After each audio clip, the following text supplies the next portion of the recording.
Halo pemirsa Selebcam, sekarang kalian semua berjumpa lagi bersama saya Denny Darko dan kita semua akan menguak rahasia artis menggunakan kartu-kartu saya. Siap nggak siap? Ini dia.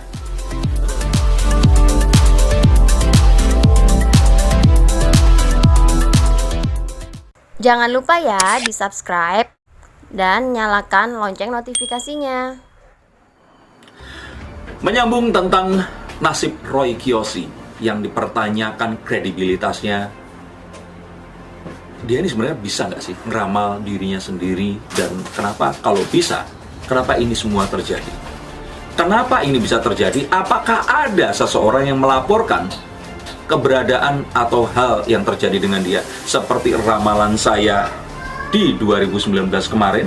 Nah, dan kemudian orang mengait-ngaitkan hal tersebut dengan hal ini. Saya nggak bisa bilang iya atau enggak, karena lihat aja nanti sendiri bagaimana ini akan berakhir. Tetapi yang pasti, dan ini akan pasti terjadi seperti di video yang sebelumnya, Roy Kiyoshi ini pasti akan bebas dari tahanan. Dia akan dilepaskan dari sel-sel yang akan selama ini menahan dia. Dan dia akan dalam satu kondisi di mana dia akan diobati secara medis atas kebutuhannya terhadap obat yang harus dia konsumsi untuk membuat dia ini tenang dan tidur. Hal tersebut tentu saja akan memberikan satu kelegaan dan satu kabar baik untuk Roy dan para pendukungnya. Dan ini juga sebaiknya menjadi satu hal yang bisa kita ambil sisi positifnya. Terus kemudian orang akan menanyakan bagaimana hal tersebut bisa terjadi, karena saya lihat dari kartu ini adalah kartu The Six of Wands, di mana seorang kesatria kembali dari peperangan. Dia itu tampak dengan gagah, dia kembali lagi, walaupun dia tidak melihat ke arah kita. Ada hal yang mungkin dia ini ngerasa nggak bangga dia lakukan, tetapi memang itu adalah sesuatu yang harus dilalui.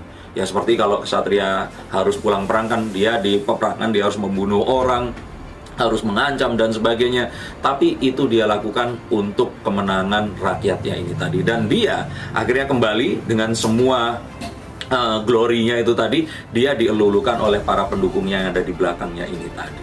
Nah, ini juga yang akan terjadi, dan jika sudah kembali orang akan bertanya gimana dengan karirnya. Seperti biasa saya akan katakan karirnya akan melejit setelah ini. Dan saya yakin itu akan terjadi. Karena ya walaupun mungkin kita kesampingan ya fakta bahwa kalau di dunia entertainment, apapun yang dilakukan oleh seseorang biasanya akan membawa orang tersebut malah diberitakan lebih sering dan membuat dia jadi on demand atau diminati oleh banyak orang. Tapi kita tidak bicarakan itu.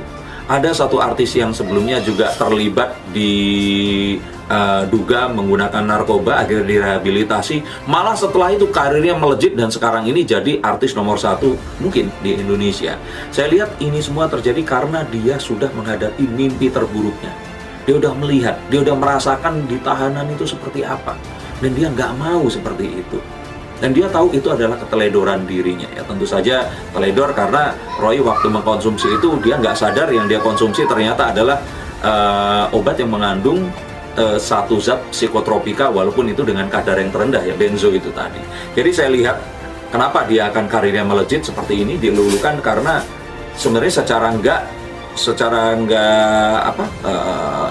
langsung itu nggak berkaitan, tapi berkaitannya lebih ke karena dia udah mengalami satu hal yang terburuk. Apa yang paling buruk lagi yang pernah dialami dalam karir kalau seandainya orang itu sudah pernah masuk ke dalam tahanan? Kita nggak bilang penjara ya, tapi tahanan. Nah,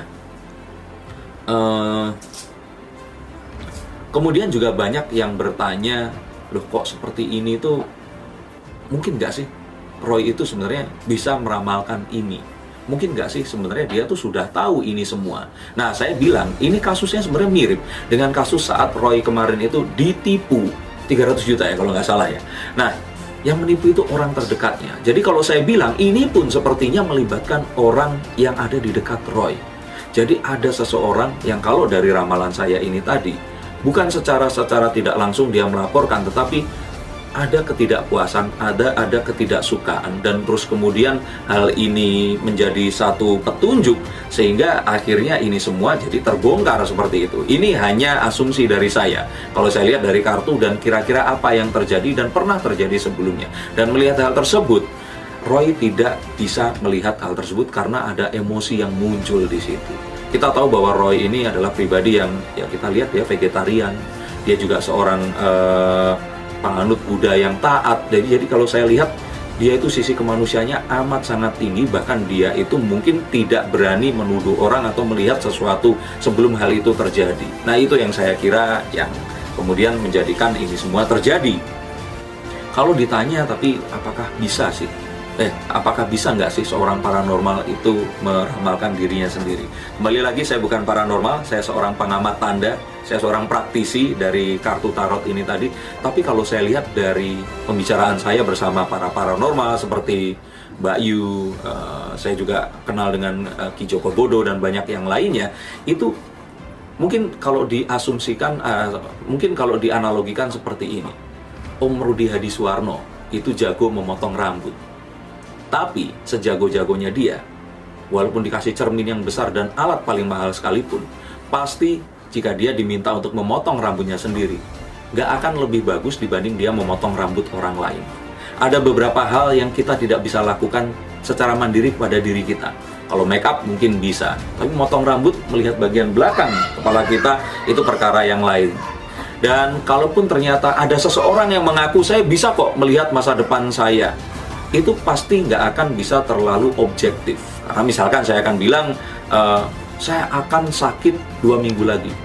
Untuk menjaga kredibilitas dan membuktikan ramalan saya agar terjadi, saya akan menyuruh orang berpura-pura jadi dokter dan mengatakan bahwa saya sakit, betul dong? Atau saya akan bilang misalkan, 10 hari lagi saya akan mendapatkan uang senilai 1 miliar. Saya bisa pinjam ke seseorang uang 1 miliar, berpura-pura diberikan kepada saya beritakan hal tersebut, dan kemudian saya kembalikan ke teman saya.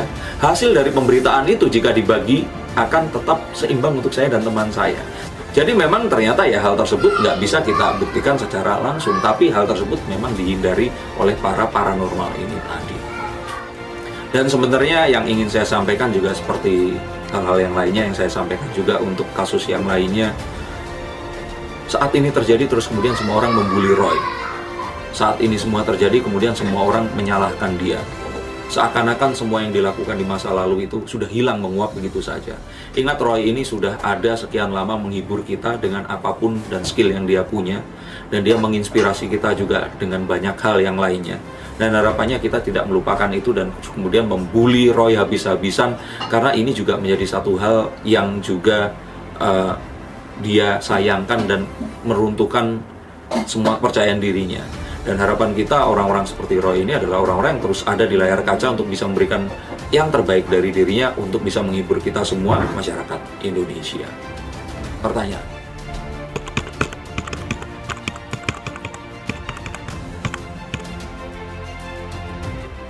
Saya tidak ingin mendahului hukum atau otoritas negara, tetapi saya mempunyai feeling yang kuat, mempunyai satu tanda yang kuat yang saya baca di sini bahwa iya, sepertinya asesmennya akan disetujui, dan Roy ini yang saya lihat memang akan terbebas dari besi-besi itu tadi dan dia akan dirawat secara medis.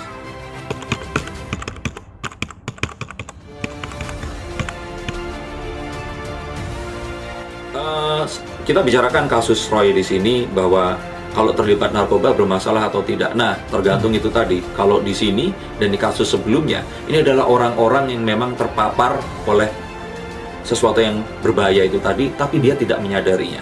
Dan kalaupun ternyata dia menyadari, mungkin dia ini diperalat oleh orang lain. Jadi, ya orang-orang ini sebenarnya adalah korban. Orang-orang yang tidak berdaya. Mungkin dia sendiri juga ingin lepas, tapi dia nggak bisa. Oleh karena itu, setelah di-assessment, dia akan diputuskan untuk direhabilitasi. Nah, bila memang ternyata seperti ini, ya kembali lagi, semua orang pernah melakukan kesalahan. Besar kecilnya itu tergantung. Tapi saat kita mencoba untuk menebus kesalahan itu dengan melakukan sesuatu yang lebih baik, itu yang harapannya akan dilakukan oleh Roy dan kita semua saat kita menghadapi hal yang terburuk dalam hidup kita.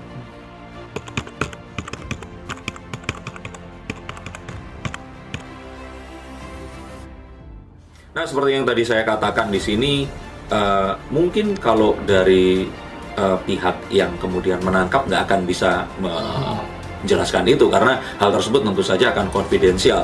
Tapi saya lihat di sini memang ada orang-orang yang tidak menyukai Roy dan Roy ini nggak sadar. Nah, nggak sadar bukan karena dia nggak bisa melihat masa depan, tapi hatinya ini terlalu welas asih. Kalau kita lihat kan, makan binatang aja dia nggak tega. Nah, ini yang membuat Roy ini jadi, lengah. Dan ini yang membuat ini semua jadi terjadi. Dan seharusnya ini semua nggak terjadi karena Roy pun sebenarnya tujuannya bukan untuk melakukan kesenangan dengan melakukan itu tadi. Tapi dia berusaha untuk menghilangkan satu hal yang mengganggu, yaitu nggak bisa tidur itu tadi.